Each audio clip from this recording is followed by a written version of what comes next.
A few years ago for the Coming Summer series, I was talking about the biblical prophecy that there will eventually be a one world government or a one world order.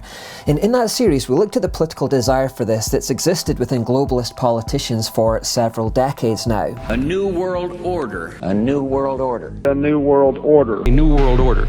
There's a need for a new world order. Let us reorder this world around us. A new world order. A new world order. A new world order. It's going to have to be some semblance of global governance.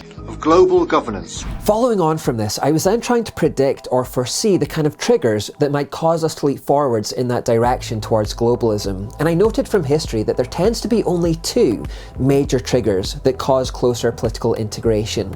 The first trigger is existential crises, and the second trigger is economic collapses. Here's the clip where I talk about it. Just one last point before we wrap up this episode, and it pertains to what would need to happen in order to trigger one world government. Throughout history, there have only really been two main triggers to cause deeper political integration. Either an existential threat occurs, or there's some kind of economic collapse. The reason that Scottish clans, remember, had to join together as one was because they faced an existential threat from England. The reason that Scotland then joined with England was partly because of Scottish economic collapse and partly because of existential threats from mainland Europe. The reason that Europe came together to form the EU was, of course, because World War II nearly decimated the whole continent and the economies, and to compete with emerging global markets. It's existential threats and economic collapses that tend to trigger these jumps towards closer union. See, as long as the world can muddle along in its present state, it probably will do. Even with the ups and downs, the recessions, the credit crunches, the skirmishes, it will probably just muddle along. What would need to happen for the world to consider completely resetting the whole political landscape is probably either going to be an existential threat, something like World War III perhaps, or some huge global financial meltdown. Either the world economy will have to fail, or there will be some huge existential threat to the world. In fact, you may have noticed the politicians earlier tending to refer to a new world order coming out of some kind of difficulty or problem, and that indeed being an opportunity to establish the new world order. Out of these troubled times, our fifth objective, a new world order. There is a chance for the President of the United States to use this disaster. Global governance with the establishment of the G20 in the middle of the financial crisis. The pieces are in flux. Soon they will settle again. Before they do, let us reorder this world around us. Now, fast forward to early 2020 when coronavirus hit, and I made this video as a follow-on. In the coming summer, we saw that every leap forward towards globalism historically has always been triggered by a war or an economic collapse. Those seem to be the two triggers that historically caused the big leaps forward towards closer integration. Therefore, I said that in order for us to take that next leap towards a one-world political or economic system, there would probably either need to be World War III or a complete economic meltdown on an unimaginable scale. Therefore, the economic element of coronavirus is really intriguing me right now. Now, I'm not saying that this is definitely the economic collapse that will trigger a one world order, but I am intrigued as to how it's suddenly become possible. See, when I made The Coming Summer just a couple of years ago, there was no indication of what's happening right now, and yet in a finger click, the world's economy is suddenly on the brink, and it is on the brink. The modern economy has never had to face anything close to this before.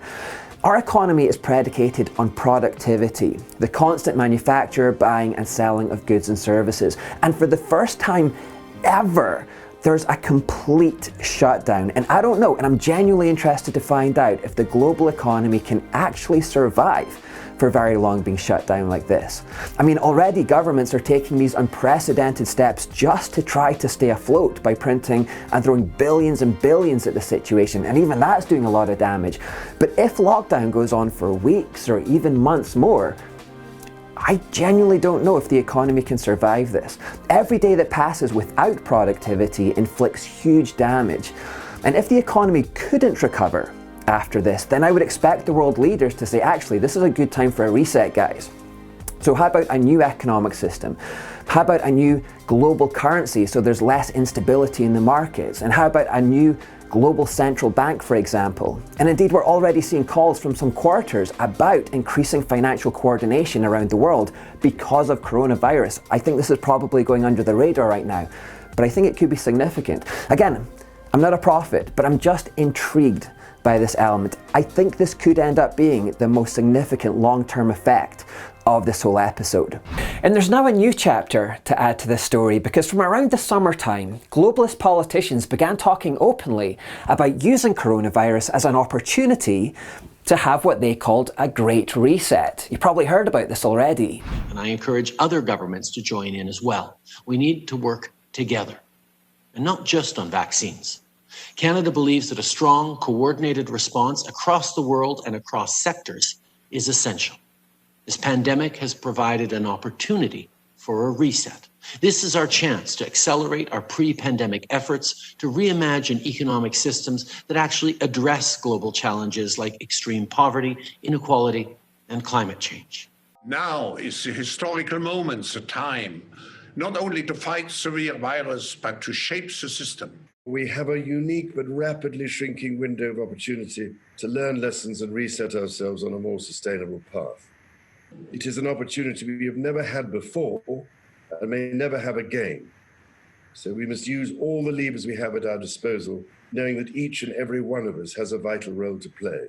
Now is the time to think what history would say about this crisis.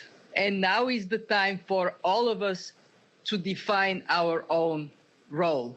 What is it that would make it so that history would look at this crisis as the great opportunity for reset? The Great Reset is a welcome recognition that this human tragedy must be a wake-up call. It is imperative that we reimagine, rebuild, redesign, reinvigorate, and rebalance our world.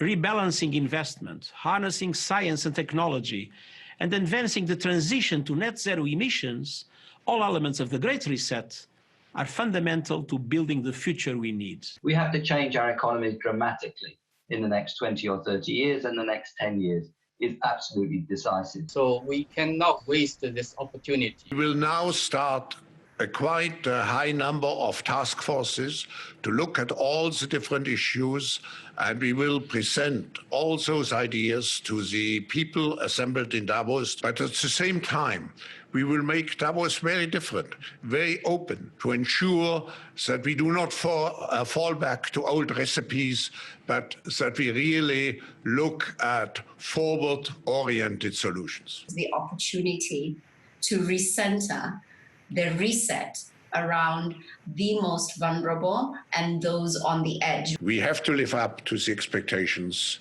which we have created, and we will do so. So as throughout all of history, the present troubles are indeed being seen as an opportunity to trigger another leap forward in the globalist cause. Coronavirus is seen as an existential threat and may yet produce an economic collapse as well, and so plans are indeed afoot to use this as an opportunity to further the globalist agenda. I think it's still too early to guess what size of leap is going to be made here with this great reset. My feeling at this point is that this isn't going to be a final leap towards full global integration and governance yet. I think it's just another hop in that particular direction. But that being said, it will all depend on how big these two triggers actually become. The more extreme these triggers become, the more extreme the Great Reset will be. And on that note, I actually don't think the full economic repercussions of coronavirus lockdowns have actually been felt by the world yet. I don't think we actually realise yet exactly the scale of the damage / the vandalism that has been done in 2020 to our economy. So there could yet be a tsunami on the way that the economy simply can't withstand. So we'll keep an eye on this in the coming months as the full economic repercussions of lockdowns begin to materialise. I'd also say there are some very worrying signs of potential conflict emerging in recent studies too, especially in the United States, but we can talk about that in another video. Either way, it does look like these two triggers are about to be pulled to some extent, and we're going to see another leap forward towards globalism as a result. Either way, don't be afraid of anything that's happening in the world right now. That is very important to remember. Remember that God knows all of this. God knows the future. God holds the future. There are certain events that must come to pass. There is a story that has to unfold, and there will be ups and downs in that story. But remember that whatever happens in this world, that God is always in control.